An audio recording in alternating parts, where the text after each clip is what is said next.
അല്ല എന്റേത് big boss ഒരു മേജർ റോൾ എന്ന് പറയാൻ പറ്റില്ല. ഇല്ല. ഓക്കെ. അങ്ങനെ അല്ലാതെ തന്നെ ഒത്തിരി പ്രശ്നങ്ങളുണ്ട്. ബിഗ് ബോസ് എന്ന് പറയുന്നത് ഞങ്ങൾ ഒരു 2.5 മാസം 64 ദിവസം ഞങ്ങൾ തമ്മിൽ മാറി നിന്നു എന്നതാണ് അതിനകത്ത് ഒരു ഒരു ഒരു ഇത് വന്നത്. പക്ഷെ അതൊന്നും അല്ല പ്രശ്നങ്ങൾ. ഞാൻ പറഞ്ഞു ഞങ്ങളുടെ പ്രശ്നങ്ങൾ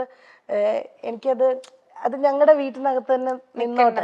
അല്ല ഞങ്ങളെ പേഴ്സണലി അറിയാവുന്നവർക്ക് അത് അറിഞ്ഞാൽ മതി. അത് പബ്ലിക്കായിട്ട് ഞാൻ ഒരിക്കലും ഞാനായാലും കണ്ണനായാലും പറയാൻ ആഗ്രഹിക്കാത്തത് അത് വേണ്ടാന്ന് വെച്ചിട്ടാ. അല്ലെ എനിക്കും പറയാം കണ്ണനും പറയാം, 2 പേർക്ക് ഉണ്ടാവുമല്ലോ പറയാൻ ഒത്തിരി കാര്യങ്ങൾ. അത് വേണ്ടാന്നുള്ളത് ഞങ്ങൾ തമ്മിൽ ഡിസിഷൻ എടുത്തതാണ്.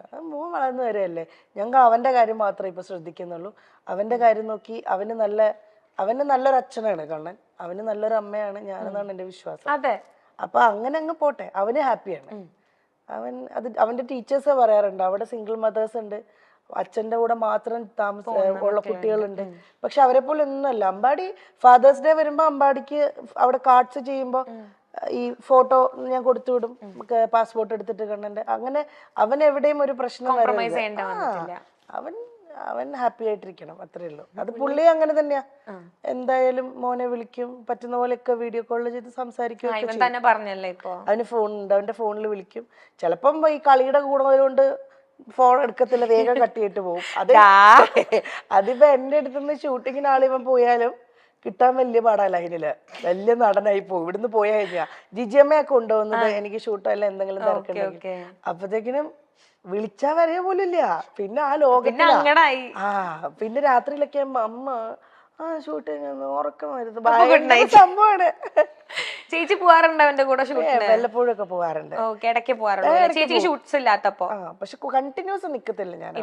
കാരണം ഇവനും ഇഷ്ടം ഇവന്റെ ആ സർക്കിളിൽ അങ്ങനെ നിക്കാണ്. ഞാനെന്റെ കുറച്ച് റെസ്ട്രിക്ഷൻ വരും. അമ്പാടി ഇവിടെ വാ, അമ്പാടി ഇവിടെ നിൽക്കി, അമ്പാടി ഇവിടെ നിൽക്കി. ഞാനില്ലെങ്കിൽ ജിജിയമ്മയുടെ അടുത്ത് കുറച്ചൊക്കെ നമ്പർ എടുക്കും. പിന്നെ ചെറുതും കൂടെ ആണല്ലോ, അപ്പൊ ഭയങ്കര കൺസേൺ കൂടെ കിട്ടൂടാ കള്ള നിനക്ക്, അല്ലേ? ഇപ്പൊ ഞാൻ ചേച്ചിയുടെ അടുത്തൊരു ക്വസ്റ്റ്യൻ ചോദിക്കുകയാണെങ്കിൽ, നമ്മുടെ പ്രൊഫഷണൽ ലൈഫിൽ ഭയങ്കരമായിട്ട് ഷൈൻ ചെയ്ത് നിൽക്കുന്ന ഒരാളാ ചേച്ചി, ഭയങ്കരമായിട്ട് എല്ലാവരും നോട്ടീസ് ചെയ്യുന്ന ഒരാളാ ചേച്ചി. ചേച്ചിക്ക് എപ്പോഴെങ്കിലും തോന്നിയിട്ടുണ്ടോ പേഴ്സണൽ ലൈഫിൽ ഒരു ഫെയിലിയർ ആയി പോയി എന്ന് തോന്നുന്നുണ്ടോ? ഇല്ലില്ല, ആ സ്റ്റേജ് കഴിഞ്ഞു മോളെ. ഞാൻ പറഞ്ഞല്ലോ, ഞാൻ പറഞ്ഞില്ലേ നേരത്തെ, എന്ത് പ്രശ്നം വന്നാലും നമ്മൾ അവിടുന്ന് തിരിച്ച് എണീറ്റ് വരിക എന്നുള്ളതാ. അങ്ങനെ തിരിച്ചിപ്പോ ഞാൻ എണീറ്റ് വന്നിട്ടുണ്ട്. പിന്നെ അത് ഫെയിലിയർ ആയിന്ന് തോന്നാൻ ഇപ്പൊ ഫാമിലി ലൈഫ് ഇല്ല എന്ന് പറയുന്ന ഒരു ഹസ്ബൻഡ് വൈഫ് അങ്ങനെ ഒരു റിലേഷൻ ഇല്ല എന്നൊഴിച്ച് എൻ്റെ കൂടെ എനിക്ക് മോനുണ്ട്. എനിക്ക് ഫാമിലി എന്ന് പറയാൻ എനിക്ക് മോനുണ്ട്. എന്നെ അങ്ങനെ സ്നേഹിക്കുന്ന കുറെ സുഹൃത്തുക്കളുണ്ട്. എൻ്റെ കൂടെ കൈപിടിച്ച് നിൽക്കാൻ എന്നെ ഉറപ്പായിട്ടും എൻ്റെ ബന്ധുക്കളൊക്കെ പണ്ടത്തെക്കാളും അവരെല്ലാവരുമായിട്ട് ഞാൻ കുറെ കൂടെ അറ്റാച്ച്ഡ് ആയിപ്പോ. ബിഗ് ബോസിന്റെ സമയങ്ങളിലെക്കാളും ഒക്കെ എൻ്റെ ബന്ധുക്കൾ എല്ലാവരുമായിട്ടും വരലുണ്ട്. എനിക്കൊരു ചേട്ടനുണ്ട്. ചേട്ടൻ്റെ പേര് ശരത് എന്നാണ്. ചേട്ടന് വൈഫ് പ്രിയ, അവർക്ക് 2 മക്കളുണ്ട്. ഒക്കെ അവര് വരും. അമ്പാടിക്ക് ഭയങ്കര ജീവനാണ്, ഭയങ്കര ഇഷ്ടമാണ് അവരെ. അപ്പൊ അങ്ങനെ എനിക്ക് ഫാമിലി എന്ന് പറഞ്ഞാൽ എനിക്ക് കുറെ പേരുണ്ട് ഇപ്പോ, സ്വന്തമായിട്ട് ബന്ധുക്കളായിട്ടും സുഹൃത്തുക്കളായിട്ടും എന്നൊക്കെ പറഞ്ഞ്. അപ്പൊ അതിനകത്ത് ഇങ്ങനെ ഒരു സംഭവം ഒഴിച്ചാൽ അപ്പൊ അതെപ്പോഴും നമുക്കുള്ളിലൊരു വിഷമാണത്. അതൊരിക്കലും അയ്യോ ഞാൻ പരാജയപ്പെട്ടു പോയി, ഞാൻ സക്സസ്ഫുൾ ആണ്. എൻ്റെ മോനെ നന്നായിട്ട് അറിയാം.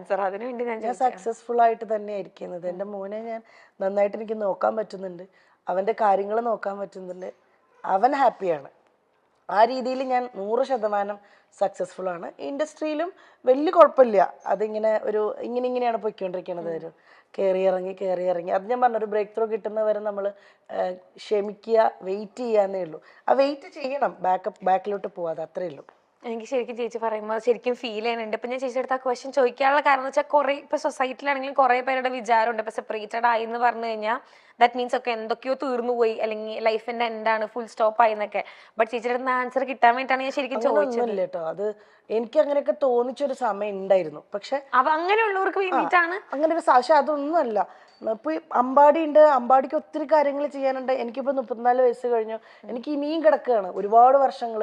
നല്ല ഒത്തിരി കാര്യങ്ങൾ ചെയ്യാൻ, ഒത്തിരി സിനിമകൾ ചെയ്യാൻ, അല്ലെങ്കിൽ ഒത്തിരി എന്തെങ്കിലുമൊക്കെ ബിസിനസ് കാര്യങ്ങൾ ചെയ്യാൻ ഒക്കെ ഇനിയും കിടക്കുകയാണ്. നമുക്കൊന്നും ആരും എവിടെയും പരാജയപ്പെട്ടു പോകുന്നില്ല. ദൈവം അനുഗ്രഹിച്ച് നമുക്ക് വേറെ അസുഖങ്ങളോ പ്രശ്നങ്ങളോ ഇല്ല. ലൈഫിൽ ഏറ്റവും വലിയ പ്രശ്നം എന്ന് വെച്ച് കഴിഞ്ഞാൽ ഭയങ്കരമായ രോഗങ്ങൾ പിടിപെടുന്നതാണ്. അതൊന്നും ഇല്ലാത്തിടത്തോളം ഞാനും എൻ്റെ ഫാമിലിയും അല്ല എന്നെ ഞാൻ ചുറ്റിപ്പെടുന്ന ആൾക്കാരെല്ലാവരും ഹാപ്പിയാണ്. രോഗങ്ങൾ ആർക്കും വരാതിരിക്കട്ടെ.